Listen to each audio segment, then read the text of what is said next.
আপনি কি জানেন হিজামা বা কাপিং থেরাপি একটি প্রাচীন ও বিজ্ঞানসম্মত চিকিৎসা পদ্ধতি, যেটি জটিল রোগ সারাতে এবং শরীর থেকে বিষাক্ত পদার্থ বের করে দিতে ব্যবহৃত হয়।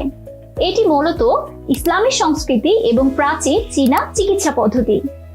আপনি এবং আপনার পরিবারের সকল সদস্যদের নানা রকম বাতের ব্যথা, ঘাড়ের ব্যথা, পিঠের ব্যথা, ত্বকের সমস্যা এবং নানা রকম হরমোনাল সমস্যার সমাধানে আপনি ঘরে বসে এটির মাধ্যমে চিকিৎসা নিতে পারেন। আপনি যাতে ঘরে বসে এই চিকিৎসা পদ্ধতি হিজামা বা কাপিং থেরাপি নিতে পারেন, এই লক্ষ্যে গোওয়েল আপনাদের জন্য নিয়ে এসেছে 12 সেটের একটি আকর্ষণীয় হিজামা বক্স। এই হিজামা বক্সটি অর্ডার করতে ও বিস্তারিত জানতে এখনই আমাদের ফেসবুক পেজে মেসেজ করুন অথবা নিচের দেওয়া নাম্বারে সরাসরি যোগাযোগ করুন। তাছাড়াও আপনি চাইলে আমাদের ওয়েবসাইটে ভিজিট করতে পারেন www.gowellbd.com। Go well, go for wellness.